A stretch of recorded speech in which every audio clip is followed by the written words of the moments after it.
You're listening to Spiritual Matters with Energy. Time now to welcome our first guest of this evening, and it is spiritual teacher Marianne Williamson. Hi Marianne, welcome. Thank you. Thank you. Nice to have you with us this evening. Thank you so much. Okay, now I wanted to start by talking about your latest book, A Course in Weight Loss, 21 Spiritual Lessons for Surrendering Your Weight Forever. Weight loss and spirituality seem unusual bedfellows. How do they come together in the book? The application of spiritual principles to our daily lives is what makes the embrace of spiritual principles significant. If spirituality remains simply a matter of abstract or intellectual understanding or theological musing, then it doesn't intersect with our physical experience. And it remains perhaps lovely and personally meaningful, but somewhat impotent on a practical basis. Anything that has to do with the body has a lot to do with spirituality, because we dwell within the body either from a right-minded perspective where we have a conscious contact and a sense of alignment with the divine which is within us, or there is a disconnect between our spiritual understanding and our physical selves. When you have that disconnect, you have dis-ease, you have dysfunction. And one of the dis-eases, one of the forms of dysfunction that has become particularly important and concerning in the United States is the rise in obesity. We have a real problem with that here in the United States. I don't know what's going on for you in the United Kingdom. So as a consequence, any time you're talking about the healing of the body, and that's really what compulsive or addictive eating is, just like a compulsion to drink or a compulsion to do drugs, when you're talking about an addictive pattern here. The real problem is not on the level of the body. The real problem is on the level of the mind. So for me, living in a society where there is clearly much suffering that is way beyond just cosmetic, way beyond just, I don't like how I look and I don't fit into my jeans. This is suffering that has to do with the kind of toxicity that affects people on every level of their existence, including physical. It's disease-producing. There aren't a lot of 80-year-olds who are 50 pounds overweight. And another thing that's extremely concerning about it is that this dysfunction is often handed down to children. If people are compulsive or addictive eaters and they're raising children in the house, often you see the children follow the same pattern of obesity. So I felt, and I still feel, that introducing the spiritual element into this conversation is a great service, because if people concentrate on this issue only from a place of a diet or an exercise plan, that's not getting to the heart of the matter. The diets work. It's not that they don't. The exercise plans work. It's not that they don't. It's just that many people, having lost sometimes hundreds of pounds on these plans, find themselves still going back to the patterns that led them to the overweight to begin with. And that is because, as we know, the problem was not in the body. The problem was in the mind, that oceanic subconscious force of compulsion or addictive pattern. So that's where the intersection lies. The book is, I didn't write a book about diet or exercise. Others know far more about that than I. I wrote a book about the application of spiritual principles to dealing with the compulsion and the addictive pattern, much along the line just as AA does so brilliantly. But I think that when it comes to Alcoholics Anonymous, there is now a mainstream understanding when it comes to drugs and alcohol, that spiritual experience is necessary in order to really triumph and transcend the disease. But when it comes to unwise eating, I think that even though Overeaters Anonymous does a great job, I think we're just beginning to expand the conversation for mainstream, in its mainstream sense, so that people are beginning to see, and I hope that my book contributes to that there is a deep spiritual element that is necessary in order to really interrupt the pattern of compulsion and addiction that keeps people stuck this way. And can you give us a taster for perhaps one or two of the spiritual lessons that we'll find in the book? Okay. The first lesson in the book, and the book is arranged in 21 lessons. And the first lesson is where I talk about the wall of excess weight that someone is carrying around them. And I liken it to a brick wall. And I talk about this from the perspective of what happened to me in my own life back in the 1970s. I was never an addictive eater. Addiction is a self-diagnosed disease. My obsession never took me to a place I would call addictive. But I was definitely a compulsive overeater for almost 10 years. And it was enough to give me a lot of misery, around about 15 or 20 pounds. And I'm a pretty short person, so that was not a small thing in my life. And even more significant than the weight was the fact that I was tormented. I thought about food all the time. So I started doing the Course in Miracles in 1977. And at the time, I was not thinking about my weight issue as the miracle that I was specifically asking for. But what happened was that having done the Course in Miracles for a while, it was like I looked in the mirror one day and realized that I'd lost all this weight. I looked in the mirror, I looked on the scale, and I realized all this weight had dropped. It was almost like it happened while I wasn't looking. And it was a huge aha moment for me, because I realized that the Course in Miracles had been talking to me about the wall in front of my heart, and that my job in life was to extend my hand across the wall, over the wall, to the people on the other side of it, and that my love, extending my love, would cast out my fear. Well, when I did that, it made the wall disappear, and I realized what had happened. And so in the first lesson of my book, Course in Weight Loss, we talk about the fact that your excess weight is made up of consciousness. And that consciousness is like a brick wall, and every brick has a name on it. And you actually go through all the words that name that brick. Unforgiveness, fear, the trauma that happened in my past, my anger at, my feeling of failure about.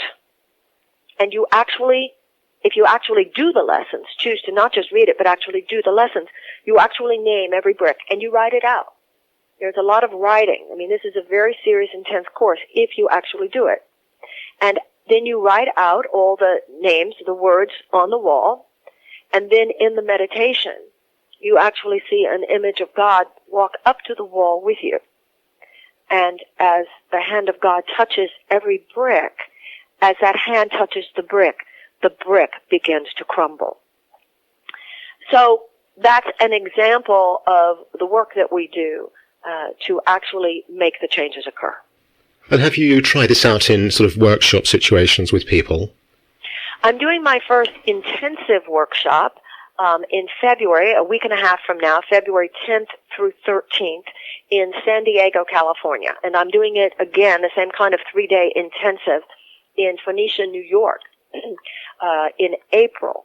And in this 3-day intensive, I will actually be going through all the lessons in the book with people. Also, we'll have yoga, and we will have, very light yoga, but the beginning, so a sense of working with one's body, and also a class in conscious cooking.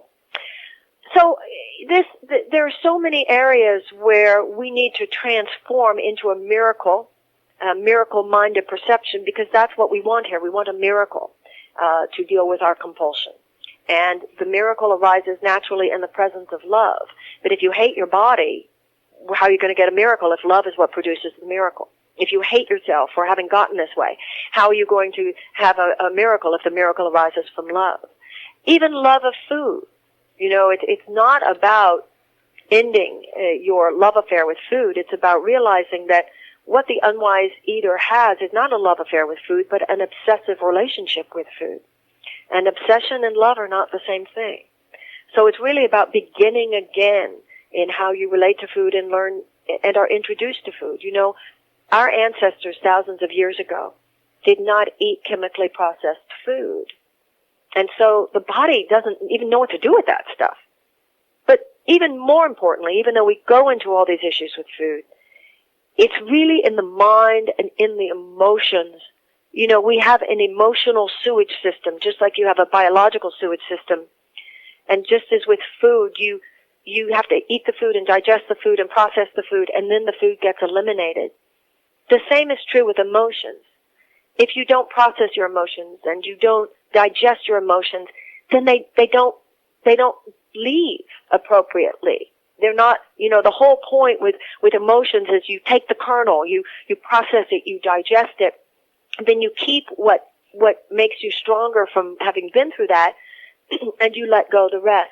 But if for whatever reason in your life you don't digest and process the emotion, it literally, in the case of the unwise eater, it literally stays stuck in your flesh. So that's the level on which this course really gets down and talks about these causal issues. Now, you have an incredible range of CDs and books out there, many of them bestsellers. Apart from the food area, which you're obviously dealing with now in your latest book, what are the other sort of key areas that you're helping people with? Well, the point here is that, as the Course in Miracles says, you think you have many different problems. Marianne, sorry, could I just ask you to explain for listeners that aren't familiar with those teachings, just summarize the Course in Miracles for us? There is a set of books called A Course in Miracles, and that Course in Miracles is a self-study program of spiritual psychotherapy. And in that program of spiritual psychotherapy, what happens is that while it's not a religion, it is this mind training based on universal spiritual themes. And the Course isn't for everyone, but I'm a student of the Course, so often I quote it. Now, in the Course in Miracles, there's a line where it says that you think you have many different problems, but you really only have one, and that is your separation from God. So what the Course in Miracles says is that every problem is rooted in the mind, and every problem is a reflection of that separation you and I was talking about earlier from the truth, the divine truth of who you are and where you fit into the universe, basically. That's my topic, It's like I said, I'm not an expert in diet. I'm not an expert in exercise programs. What I have some understanding in, I hope, at this point, is that thing that happens in the mind where it's almost like a breaker switch that gets flipped over and we forget who we are. So all my books are just my taking a miracle-minded or spiritual worldview and applying it to whatever the issue is. So when you ask, my book Enchanted Love is about intimate relationships. My book about the healing of America is about politics. My book called Illuminata is about prayer. All of my book, A Return to Love, is about the ideas in the Course in Miracles. My book called The Age of Miracles is about midlife and the aging process. So, all my books take a different topic, but I try to apply to that topic the same miracle-minded spiritual worldview. You're listening to Spiritual Matters. We're in conversation with Marianne Williamson, spiritual teacher extraordinaire. Marianne, can you talk a little bit about your own spiritual journey? Well, what led you onto this path? My own spiritual journey is pretty garden variety. It's no different than the spiritual journey of anyone else I've ever met. I think we are all on a spiritual path. Most people just don't know it. The spiritual journey is really the move from one moment to the next, one circumstance to the next. And in every moment and in every circumstance, I and everyone else alive has an opportunity. We can open our hearts and stand in the moment from the angels of our better nature. We can stand in excellence and we can stand in compassion. We can stand in a spirit of forgiveness and blessing rather than blame, anger, and judgment. Or not. And the spiritual journey is, are you going to step forward in this moment, or are you going to fall back in this moment triggered by the past, tied to your neurotic patterns, leading with the worst in you rather than the best. So in that sense, my spiritual path is just like everybody else's. At times I've succeeded, and at times I have failed, and whatever the world says, success and failure. And hopefully I have learned from them all. And could you talk a little bit about your sort of personal story, if you'd be happy to do that? I was born in Houston, Texas. Probably people in the UK have a kind of distorted view of Texas, understandably, given between George Bush and the television show Dallas. But Texas is actually in many ways a cool place. I come from Houston, and that's where the space program, things like that are. So I grew up there. When I was in my 20s, I was always interested in religious and philosophical issues. I mean, even my first philosophy class was when I went to a summer school program at a private school when I was 14. I remember the name of the class was Philosophical Approaches to the Question of God.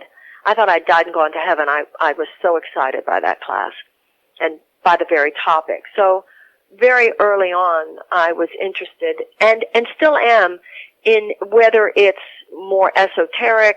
It could be tarot, it could be astrology, it could be the I Ching, it could be Buddhism, it could be Christianity, it could be Judaism, it could be East, it could be West, it could be traditional, it could be academic. I just have a deep curiosity about those spiritual topics.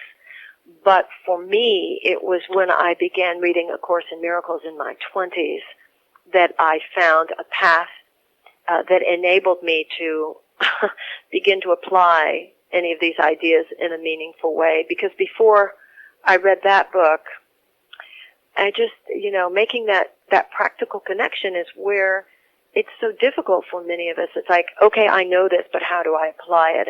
And maybe because that was such an issue for me, maybe that's why so much of my life's work is well, really all of my life's work is about taking those principles and helping myself and others apply.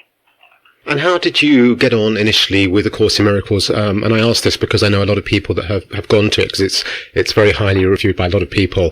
But yet it's quite technical, and it's if you compare it to something like The Power of Now, which is very simple in its delivery. I think if I would have gone to A Course in Miracles initially, I probably wouldn't have continued a spiritual path because I found it a bit overwhelming. My first book, A Return to Love, is, I don't know if you have in England the Cliff Notes. There's this thing called Cliff Notes where it's like a brochure telling you what a book says. So I often joke and say that my book, A Return to Love, is like the Cliff Notes of A Course in Miracles. The kind of taking the basic principles, the subtitle of the book is Reflections on the Principles in A Course in Miracles. And that's what that book is. It's like a primer. It's like an introduction to the ideas. Okay, so that would be a good companion for anybody thinking of investigating A Course in Miracles. Thank you. Yeah. I wanted to ask you about one of your other books, actually, and the saying, our deepest fear is not that we are inadequate, our deepest fear is that we are powerful beyond measure, is often misattributed to Nelson Mandela's inaugural address, when it does actually come from one of your books, doesn't it? It comes actually from A Return to Love that you were just talking about. Yes, it does. It comes from A Return to Love, yes, the section in there about personal power and work and things like that. Yes, it's from that book, that paragraph. Could you perhaps expand on why we do fear we are powerful beyond measure? Well, there's a part in the Course, and of course that paragraph is a reflection on the ideas in the Course. It's just one of many in that book, reflecting on what the Course says. And the Course does say that we're more afraid of our light than our darkness, and that is because your light, we have living in this world, many of us find our own neuroses, our own darkness, have become a kind of perverse comfort zone. It's the devil that you know. And the ego mind, which manufactures these patterns, also loves to talk about them and build up stories around them and use it as a kind of personal identification. It's that place where healthy processing becomes obsessive spewing. That place where, yes, you have to feel it, yes, you have to work through it, yes, you have to analyze it, but at a certain point you have to let it go. But the ego likes to cling to the old rugged cross, So the Course in Miracles says that's not overwhelming to you. You have found a way to dwell with your own darkness in a way that makes you feel that you're functional. The Course in Miracles says what really terrifies you is stepping into the greater light. To step into a place where you understand viscerally that through the grace of God in you, there are no limits, that all things are possible, that your mistakes do not define you, that other people's opinion of you is really irrelevant if you're doing the right thing, that you have not even begun to express the fullness of your talent and abilities in this world, because no one has, that you carry within you divine perfection, because everyone does, that nothing short of the power of an all-powerful God lies within you. That's what terrifies you, the Course says. Because the ego mind, which is dominating, the fear mind that dominates the consciousness of the human race, knows that if you step into that light, its days are over. You step into light, darkness is gone. You step into complete and total love, fear is gone. So, standing on the brink of the great void, the ego says, nothing's there, nothing's there. You will cease to exist. When really, that void, that no thing, is filled with the divine. So we find ourselves resisting the greatness in ourselves more than we resist the weakness in ourselves. And by the way, obviously, we do the same with others. We are quick to point out the weakness in others and the mistakes in others rather than honoring the efforts that they made to get it right. Why? Because the mind wants to make sure that we do that about ourselves. So if I only concentrate on the weakness in you, I will not be able to escape my emphasis on my own weaknesses.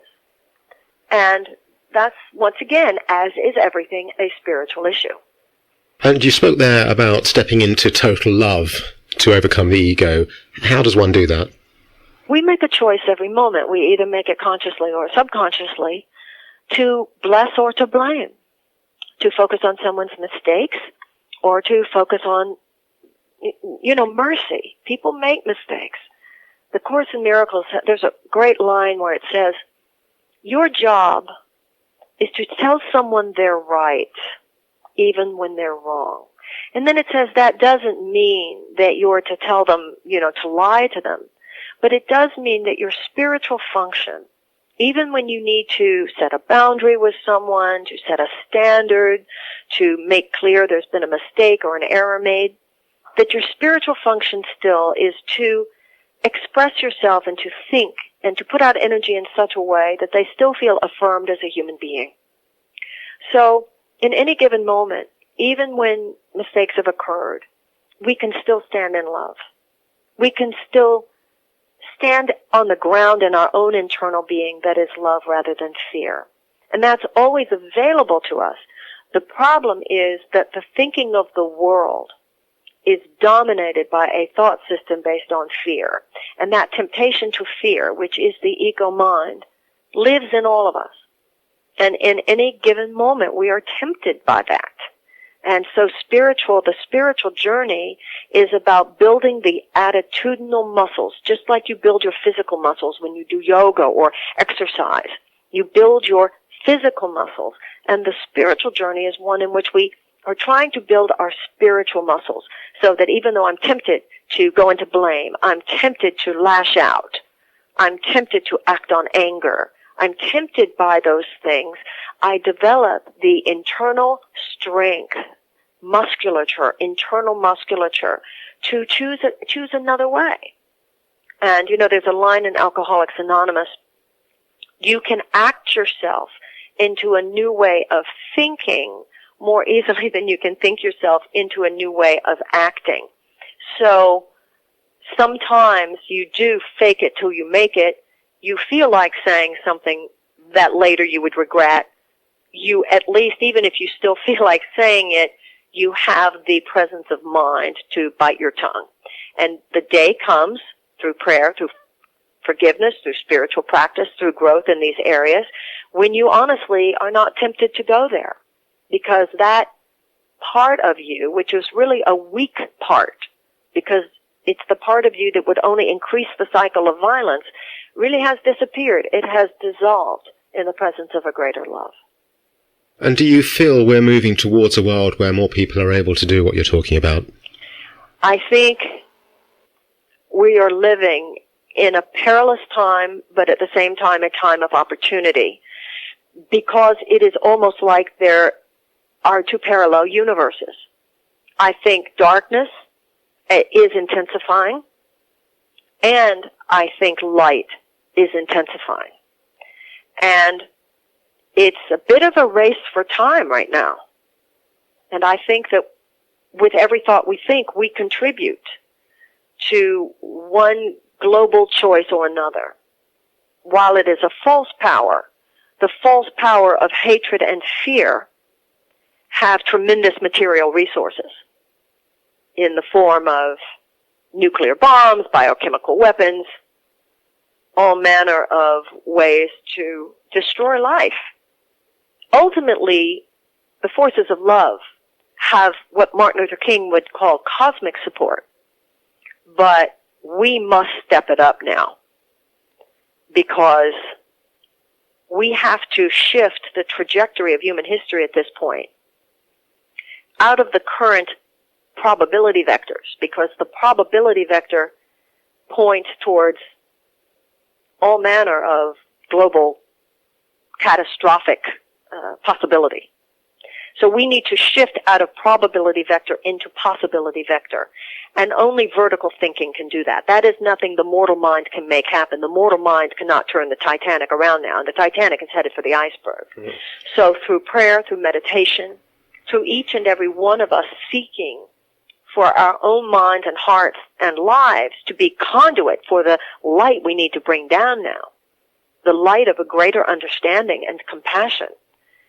Each and every one of us votes which way humanity is going every moment of the day. In the United States back in the 60s, I don't know if y'all said that in England, but people used to say back then, if you're not a part of the solution, you're part of the problem. And I think that that's a meaningful way to think about things right now, because the way things are going. I mean, you look at something like what's happening in Egypt. We see the beautiful possibility. I mean, there's an extraordinary possibility for good, but there are also possibilities that wouldn't be so good. And you really see how humanity is casting its vote. And do you think we're going to make it as a species? I believe that hope is a moral imperative. We will ultimately make it as a species, because as the Course in Miracles says, God's will has never not been done. Love will ultimately have the final say. But let's be very clear what that means. The fact we will ultimately get there still means we have choice in what that path looks like. You know, the Course in Miracles says, it is not up to you what you learn. It is merely up to you whether you learn through joy or through pain. And I believe that's true for the human race. We will ultimately be a species that dwells in love, and that love, rather than money or any other false power, becomes our bottom line. How much human suffering occurs in order for us to get there, that is completely up to us. If, God forbid, we had nuclear war, and there were only a relatively few people left on the planet at that time, those people would look at each other and say, let's do things differently this time. You know, even if we cause such climate, weather catastrophe that the planet just erupts and practically kicking us off for 250,000 years. Okay, in 250,000 years, ultimately, we will be okay. But when you even allow yourself to imagine that scenario, you were talking about immeasurable amounts of human suffering. So on one hand, do I think ultimately everything would be okay? Yes, but that shouldn't make anyone complacent, because the path to that ultimately could be the beauty, the magnificence, and the miracle of collective wisdom, but it could also be the horror and the absolute tragedy of global catastrophe. And that is the part that's in our hands. Now, I know that you're personally involved in trying to end world poverty. Is that something you also feel that we can achieve, and if so, when? Well, my efforts at this are as nothing compared to so many genuine heroes around the world. I'm involved with an organization called Results. There is a Results in the UK, also England, obviously. In the UK, there are tremendous anti-hunger and anti-poverty organizations, and there's really a global network, of course, of a humanitarian force. We have, as I'm sure your listeners know, 17,000 children on this planet die of hunger every day. You've got the bottom billion on this planet. There are a billion people who live on the equivalent of $1.25, which is, half a pound or so in UK terms, and less a day, or pound. And then you've got 2 billion above that who live on the equivalent of $2 a day. This is not only a tragedy for those people, it's an obscenity in moral terms. We, at this point, do not actually lack food, although we're headed towards that. So, or not, but I'm just saying it's not as easy as it was. The fact that 17,000 children on this planet die of hunger every day shows such a distortion of our collective human values. And that's why, and that goes back to what we were talking about earlier, that all of these things are ultimately a spiritual issue. Gandhi said the problem with the world is that humanity is not in its right mind. The problem is not just that 17,000 children die of hunger every day. The problem is the insanity of a species that would allow this to be. In the United States, we spend $700 billion a year on defense. That's more than every other nation combined almost. And for that amount, economist Jeffrey Sachs says that for a little bit less than that, over 10 years, we could eradicate deep poverty. So the problem is something in the collective conscience here. And that's why I believe the topic not only bears shouting from the mountaintops, but for us to ask ourselves, what has gone wrong as a species that any of us can be okay with that? And just worth mentioning the organisation you were talking about, people that are interested in checking that out, is... Yes, that, and also, of course, the Millennium Development Goals, all right, which were the UN. There are so many things, and of course, marvelous organizations in the UK doing extraordinary humanitarian work throughout the world in this area. Yes, of course. For sure. Okay, we're nearly out of time. Just a couple more questions. I wanted to ask what is actually the most important thing to you in your life right now, if you'd be happy to share that with us. What is the most important thing in my life right now? Well, for one thing, I have a daughter. She's 20 years old, and she goes to school in London, actually. She's at King's College. And I think for any parent, no matter how old our children are, I think that our children are the most important thing. I'm thinking about, like everybody else I know, what the next phase is for me. And I do think that we're living in a moment of season change. And I don't know anyone who isn't feeling this. So I feel an internal morphing, as does everyone I know, pieces that are rearranging themselves. Also, I think part of this has a little bit to do with my age. In my book before the weight loss book, I wrote a book called Age of Miracles. And in Age of Miracles, I talk about what it means to get to a point in your life, which usually occurs around 50, where you don't have time anymore for 5-year detours. And what I feel, and what a lot of people that I know feel, is a sense that whatever could be my highest creative contribution, I want to make it now, because in terms of our physical lifetime, it doesn't go on forever. And so I feel that I've learned a lot. I feel I've learned from my mistakes, from my failures as well as my successes. And I'm standing in the present with a very serious and deeply sober, not sober in terms of substance abuse, but sober in terms of emotional sobriety. I feel a deeply devoted or dedicated desire to be of service in whatever way I can. Marianne, thank you so much for being with us. Thank you so much for allowing me to be with you. We wish you very good luck with your new book. Hope it goes off well. Thank you, and good luck with your program and spreading all the good word and good vibes that you spread. Thank you so much. Thank you. You've been listening to an interview from spiritualmatters.org.